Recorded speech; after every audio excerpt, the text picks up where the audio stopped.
Hey, hi, my name is Caleb, and I am here on your screen because I feel really restless in a lot of ways. I feel restless because I spent generally the last 5 years of my life in higher education, starting in community college, getting a bachelor's, an undergraduate, and then I was in a master's program for about a year and a half. All of this is deeply focused on English and literary studies. I got my undergraduate in English, got my 75% of a master's degree in literature or literary studies.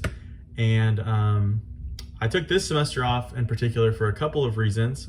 The first one being that I was exhausted. I was working 40 hours a week. A lot of days I would wake up at 5 or 6 a.m., work for 8 hours, and then my classes would start around 4, 5, 6, and I'd be on Zoom calls because of COVID until 9:30, 10 o'clock, and my health really deteriorated, and my mental health deteriorated, and I needed a break. A second main reason, and the reason for this video, and in some ways related to the title probably, I had to write a thesis. And the problem with higher education today is that it's highly centralized around specific topics, most of which include, for a lack of a better word, social justice, or really contemporary studies, or reviewing articles, books, and literature from the past through modern lenses and condemning them. I think that that's what a lot of literary studies today is about, is condemnation. And in order to write a thesis at a high level, the whole purpose is that you're supposed to meet professors and faculty that are going to assist you in writing your thesis. And in the course of 4 years of an undergraduate and a year and a half in master's studies, I really never met a professor that articulated anything that was super compelling to me, and never assigned any kind of literature that spoke to me on any level other than completion. And that is really frustrating, because that's a problem that is larger than a master's degree in literature. I have a hard time accepting the fact that education is so centralized, and a good way of putting it is like credentialized. You have to get credentials to be considered an expert. You have to get certificates, license. It really is like the occupational license of education. To be considered an expert, you have to jump through these hoops. I hate that. Personal background, I was homeschooled from the age of 5 until community college, where I attended a dual credit when I was 17.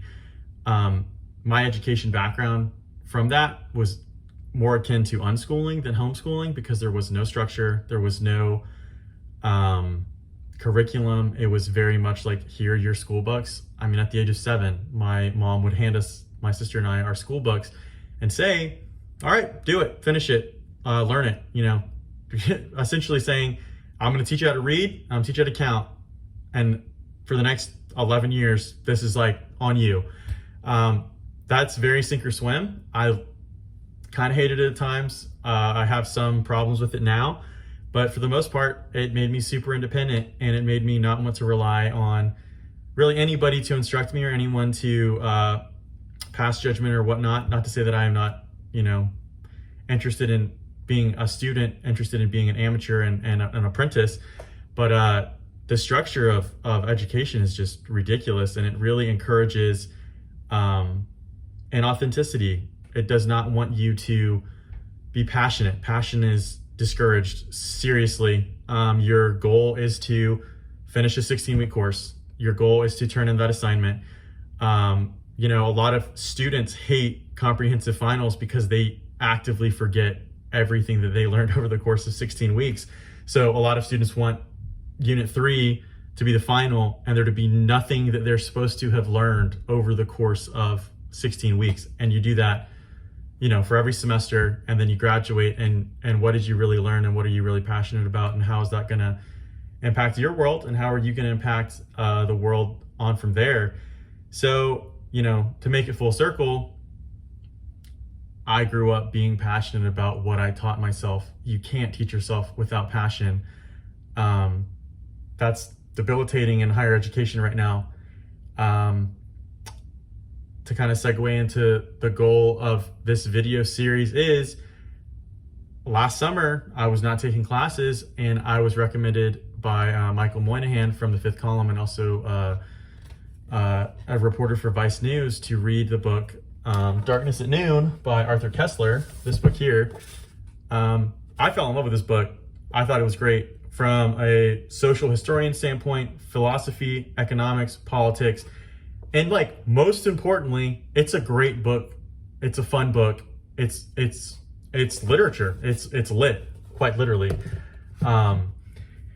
And when I decided to write my thesis on that and my postgraduate, I talked to my advisor, the dean of the MA program I was in, and she was very open and said, no one here can help you with that. No one here specializes in that author, that time period, that political sphere, kind of speaking about what I mentioned about social justice. No one here is writing about that. It's on the wrong side of history as far as condemning like collectivism or condemning Marxism in some ways.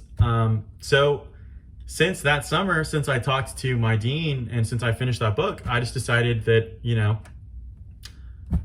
for my sake, for the sake of my passions and my interest, I wanted to pursue Koestler studies, I'm going to call it. And that's why I have here my stack of Arthur Koestler books and some background on Darkness at Noon. It's actually the second book in a trilogy of books that Koestler wrote about what it means to govern, what it means to be a revolutionary. And it's a weird trilogy because it's not the same characters, it's not the same events. It is very much a thematic trilogy. It's a trilogy about theme, and I personally love that. The first book in the series is called The Gladiators. Obviously, it's about Spartacus and the slave rebellions that took place about 7 years before the birth of Jesus. Very different from Darkness at Noon, which takes place in like the 1930s during the Stalinist show trials and the Soviet Union. And the final book takes place in 1941. It's called Arrival and Departure, and it is about a man who is disenfranchised with the Soviet Union, disenfranchised with communism, and who witnesses fascism firsthand. And it really is a condemnation of communism, fascism, and it also painstakingly details the similarities between these two philosophies. I think that in and of itself explains why literary studies today would never want anyone to write about any of these books, because I think that there's a lot of ideas that haven't died and a lot of ideas that are being kept alive on like respirators and ventilators. And if we were to start talking about these ideas, people would realize that there's a lot of similarities between what we're advocating for today that were genocidal in the last 120 years or so. And so that's kind of what I want to do here. I want to examine these ideas that are being kept alive that should be completely let go. And I think Koestler is the perfect window into that. So, over the next couple weeks, months, years, I want to talk about Arthur Koestler. There's all of that weighty, philosophical, exciting passion for me to do all these things. But at the same time, I was a student for the last 5 years, and there's so many times that I got online and I was reading a book that I didn't get, or that I felt like there was more, or that I wish that I had more of a discussion or a transactional dialogue about the text, and it just wasn't there. And Koestler's like this. Darkness at Noon has a ton of literary scholarship on it, mainly from more like 40 years ago, but there's a lot about it. You can find YouTube videos. If you type in Darkness at Noon in Google, it's going to come up on YouTube and all kinds of Wikipedia articles. But The Gladiators has nothing. I mean, nothing.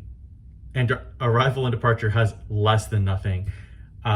You can't even buy some of these books on Amazon. I had to buy Arrival and Departure from like a local bookstore in London, and it took like a month to get here. So I cannot imagine that this is going anywhere. I can't imagine that there's going to be this like wellspring of people that are interested in what I have to say.